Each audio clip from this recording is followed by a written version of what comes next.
Hi, it's Donna from Simple Online Solutions, and I have with me today Wendy McBride from Designer CupCake. Now, I'm just going to give Wendy a little plug here because I happened to meet her at a networking event, and on the way out I saw this lady with some cupcakes in a tray, and I was being very, very cheeky and said, could I please have one of those? I've got to tell you they were absolutely awesome. And I'm waiting to run into Wendy again so I can eat a few more. So I invited Wendy along today to share with us about not only her business but a strategy she's been using on Facebook. So welcome to the call today, Wendy. How are you? Good, thanks, Donna. Thank you for inviting me. You're more than welcome. It's just a little plug on the side to get a free cupcake sometime. Well done. So Wendy, I was wondering if you could share a little bit about yourself and your business and how you come about setting up Designer CupCake. Okay. Well, I'm 52. I worked in the corporate world for an awful lot of my earlier life, and in the last couple of years found a void. I wasn't working any longer. I needed something to keep me honest and keep me active. My father's a baker, so everything has always gone back to baking for me. Having children, I always baked. My husband and I have a saying in that life's short is dessert first. So it was always going to be along the cake line that I was going to do things. Thinking about something to do, I saw a group of kids decorating cupcakes on MasterChef, or Junior MasterChef. I thought, how cool is that? They are all having such fun, and children are just so inventive and given their own roads, they can do just about anything. So I came up with Designer CupCake Party, and they have taken off quite nicely. The kids enjoy them, the parents enjoy them. I have fathers pushing the 5-year-olds and 6-year-olds out of the way so they can decorate the last 2 cupcakes in the box. I've had 13-year-old boys put on the chef's hat and the chef's apron and played the fondant and come out with awesome cakes at various parties. It's opened my eyes. Along the way, people have wanted cupcakes for themselves, so they'll order a couple of dozen cupcakes to go with their party. So the cupcake side of things has kind of built their own life form. I believe that children get everything in life. We put cupcakes as adults. So I make my cupcakes more towards the market. I call them gourmet because they're not just your normal old cupcake, because we can all just make cupcakes. And it's really nice to hear people say that it's the yummiest cupcake they ever had. Wendy, I hate to tell you, but I can't make cupcakes. Everything I cook is either raw or burnt. Well, that's good. That's where I come in. I do rely on that. How many people do you normally have at a cupcake party? What's sort of the minimum maximum? Minimum of 8 guests, and they're not just rigged for children. It's mainly children, but there's nothing more fun than sitting around with 8 girls and a couple of bottles of champagne and doing a pre-wedding cupcake party, or like a hen's night, or a baby shower cupcake party. But with the young ones, I usually work from 5 years of age and up. I did one last weekend where it was 2 sisters. One sister was turning 6, the other was turning 8, and they all had their friends. And we had the most beautiful day. It was 1.5 hours of terrific fun, lots of laughter, and amazing kids that came out of it with big smiles in every photo and a box full of treasures to take home to show their parents how clever they were. You watch quiet children bloom and blossom. You watch show-offs get pulled back a peg every so often when things don't quite go the way they want to, and the quieter child achieve something more. It's really nice. You walk away with a really good feeling. Sounds very rewarding indeed. Now, Wendy, I obviously not only met you at a networking event, but I then stumbled across your Facebook page, of course, and some of the photos that I've seen up there are just phenomenal. And even recently you had one up there about a cupcake that you did for Mother's Day. So what I'm going to ask you is, can you tell me why you decided on Facebook as your marketing tool? I stumbled upon it. I became aware of Facebook a little while ago and was intrigued by all of the different businesses that were popping on my personal page. When I decided to do this, I thought, well, I didn't have a lot of money behind me. I contacted a few magazines to see how much it was going to cost to put an ad in local children's magazines, and they were looking at $600 a month, $450 a month, and I had to sign up for 3 months. So there was $1,000 gone. I didn't have that sort of money as a maybe, so I explored opening my own Facebook page for the little business because, 1, it wasn't going to cost me a cent. 2, I was in control of it myself. What I put on there was what I wanted in there. I wasn't next to my competition in ad, which was very important to me. I believe we all have to have competition, but I don't really want them on the same little square of paper as what I'm doing. I'd much prefer people got to breathe between seeing me and seeing somebody else, and Facebook gives me that opportunity. I have also the opportunity to choose my market. I started off, I was getting a lot of people from overseas befriending my page, and that was of no consequence to me and of no use to me. And that might sound really mean, but I wanted my energies to go in the direction that was going to be beneficial to me and give me a market base that was fabulous. There's no point with people saying, I love your cupcakes, but I live in Timbuktu, because they were only going to take my time. And my time, Facebook was that easy, simple, inexpensive, and I could choose my market. So I guess that was why I was happy with it.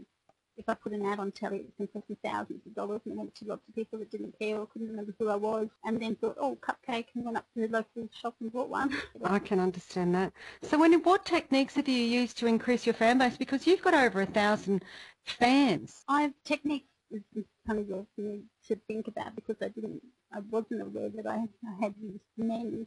But thinking about it, I have aligned myself with likewise businesses of people that I admire.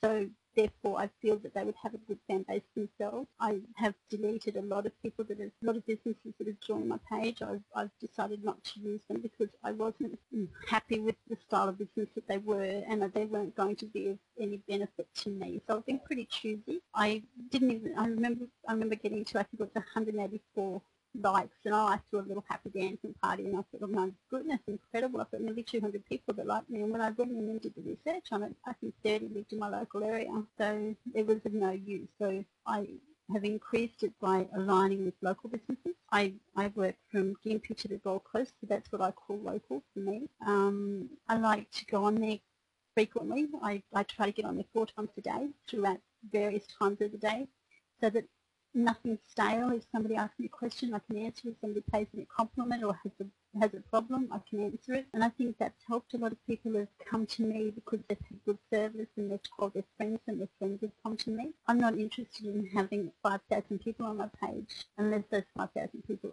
are going to either make my business stronger or give me something back that I can grow from. I just don't see the point of just having numbers.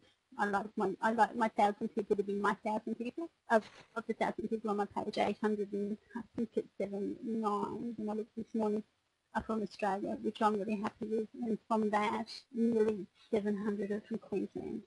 So that's exciting for me. So I was going to say, you're actually really using your insights on your Facebook page then, because you're drilling down and seeing who is liking and who is actually proactive in your page then. Absolutely. I don't see the point otherwise, but it is sort of like having a yellow page ad and not knowing how many people used it to get to you. Actually, it's interesting because I look at my insights as well, and without even trying to, the majority of my demographics is women, and they live in Australia and more predominantly from Queensland. So it's interesting because I haven't sort of aligned myself to target that style of person. That's, you know, obviously what I'm attracting, you know, what I do in my marketing. So it's very interesting. With cats, I find that it just attracts anybody. You put a pretty picture up and it's a little bit like the sparkly thing. They tend to track you and find you. Have to be a little bit more careful. So Wendy, I'm going to ask you, what technique do you believe that you've used, or what's the best technique you've used and why? Mine, apart from the face-to-face, at first I would have said that Facebook and putting up photos that were true and honest and being respectful to the people that are there was probably a technique that I went for. But since I've been working face-to-face with people through markets, I've found that being there, having a smile and being willing to listen to what people want kind of helped me. I've been surprised that people have taken to me as well as they have on a face-to-face basis. I've always worked behind the phone and behind the desk, so it was a little bit of a shock to me that at this stage in my age or in my life that I would go to a market where there's lots of young people that they would take to me as well as they have, and I guess that's been the technique that I've enjoyed most, and gotten most feedback from. Does that make sense? Yes, absolutely. And so let's just drill this down a second. You not only do the cupcake parties for children through to adults, because I didn't even know that you did the hens nights and things like that. That's a great idea. But also you bake and you sell those as markets. And is there anything else you do under your umbrella of business? When we have our cupcake parties, we dress our gorgeous kids up in aprons and chef's hats. We don't have many rules at the cupcake parties apart from clean hands, and they have to wear their uniform while they're at the table. This is as much for a health thing, and we don't want to send kids home with their grubby shirts and having hair in their cake. But it's also because they look adorable. I looked everywhere to get the aprons and chef's hats that I wanted, that I was willing to pay good money for, and I couldn't find anything that fitted what I wanted. So I have a sewing room that is chocked to the gunnels with beautiful cupcake fabric, and I make all of the aprons and all the chef's hats for all of the children's parties. I don't do them for adult parties at this stage. I'm working on a mum and me range at the moment that's really cute, because I've had a lot of mums say, oh, I want an apron as well, because they get their children their aprons. With the parties, they don't keep their aprons, but that is an upsell option that I have. I also have an upsell option of the celebration cake, so I make their birthday cake as well to go with the order, and they can have their monogrammed apron with their little name on the front, and they have little kits that I sell where they've got rolling pins and cutters and cake pans and things, and in a little drawstring bag with their apron and chef's hat as well.